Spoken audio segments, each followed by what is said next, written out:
When I look back at that particular evening, I realize that the simplest moments sometimes end up creating the most lasting memories. My name is Emily, and I grew up in a fairly ordinary suburban neighborhood in Ohio. Our house wasn't large, but it was filled with noise, laughter, and the constant comings and goings of my family. My younger brother, Ethan, was 3 years younger than me, and for most of our childhood, he had been the kind of kid who followed me around like a shadow. As we grew older, though, things shifted. He made friends of his own, I got busy with schoolwork and my circle of friends, and soon the closeness we once had started to slip away. That evening, though, something happened that brought us back to a kind of bond we hadn't felt in a long time. Our parents had been invited to a neighborhood dinner, and because Ethan and I were both considered old enough, they decided to leave us at home. Mom left behind a casserole and instructions, Dad reminded us to lock the doors, and then they were gone. It was just me and Ethan in the quiet of our house. At first, I thought I'd spend the evening in my room reading. I had been absorbed in a new novel and craved some uninterrupted time. But as I passed by the living room, I saw Ethan sitting there looking bored, tossing a baseball up and down as though the walls themselves were closing in on him. Something about his expression gave me pause. I knew what it felt like to be left out, to feel like everyone else had better things to do. And for once, I decided to step away from my own plans and just spend time with him. "Hey, Ethan," I said, leaning against the doorframe. "Want to do something?" He looked up at me like I'd just spoken in another language. "Like what?" I shrugged. "I don't know, something fun. Maybe we can make up our own game, or cook something, or—" And then the idea hit me. What if we build a fort? His eyes lit up in an instant. It was the kind of excitement only kids usually feel, but that night it caught both of us. He sat up straight, his boredom melting away, like the blanket forts we used to make. "Exactly," I said, already picturing it. "Only this time we're older, so we can make it even better, a real fortress."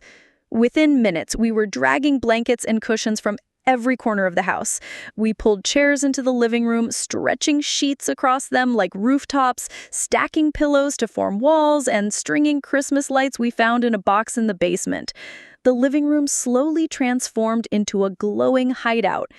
Ethan and I laughed harder than we had in months, arguing over which blanket was better for the roof and who should be in charge of the engineering side of things.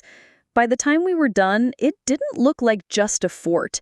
It was a small, glowing city. We crawled inside with bowls of popcorn, flashlights, and a deck of cards. For the first time in a long while, Ethan didn't feel like just my younger brother. He felt like a friend. We played cards by flashlight, telling stories between shuffles. Some stories were made-up adventures about heroes and villains, while others were memories from when we were younger, like the time Ethan had tried to skateboard down the driveway and ended up in a pile of leaves, or when I accidentally dyed my hair pink with Kool-Aid. Each memory brought back more laughter. At one point, the lights flickered in the house. Thunder rolled outside and rain began to patter against the windows. Instead of feeling nervous, we looked at each other and grinned. The storm made our fort feel even cozier, like our own safe shelter against the world. I suggested we tell spooky stories, even though we both knew neither of us was particularly brave. Still, Ethan dove right in, making up a story about a haunted treehouse at the edge of the woods, while I added eerie sound effects with my flashlight. Somewhere between laughter and shivers, I realized how much I had missed moments like this. Life had gotten so busy, and sometimes I treated Ethan as just the annoying little brother rather than the person he really was, someone who shared my childhood, my home, and so many of my memories. After a while, we decided to cook something together. The casserole Mom left us was in the fridge, but Ethan wanted to make something from scratch. We raided the kitchen, pulling out pancake mix, chocolate chips, and anything else we could find. Soon the kitchen was a mess of flour and batter, but our pancakes came out golden and sweet. We brought them back into the fort, stacking them on plates and eating them with sticky fingers. As the storm outside grew louder, the fort became our world. Ethan told me about his soccer games, how he sometimes felt nervous being the youngest on his team, and how he wished he could be braver when it came to trying new things. I listened, really listened, and realized that for all the times I thought he was just a kid, he had thoughts and worries just like me. I shared my own struggles with him, how school was overwhelming, how sometimes I felt like I didn't fit in with my friends, and how I was scared of the future. To my surprise, Ethan didn't laugh or dismiss my feelings. He nodded thoughtfully, giving me advice in his own simple way. Hours passed, and the storm outside finally began to fade. The living room was a soft glow of Christmas lights and laughter.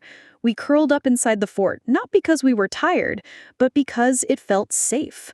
For the first time in years, I felt like Ethan and I had bridged the distance that had grown between us. When our parents returned, they stood in the doorway staring in disbelief at the blanket kingdom we had built.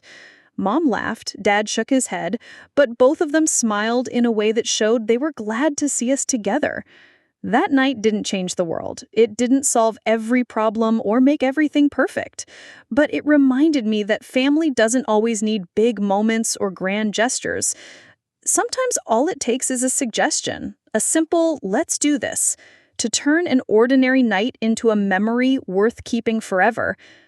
Even now, years later, I can still picture the fort glowing in the dark, the sound of rain tapping against the windows, and my younger brother's laughter echoing inside.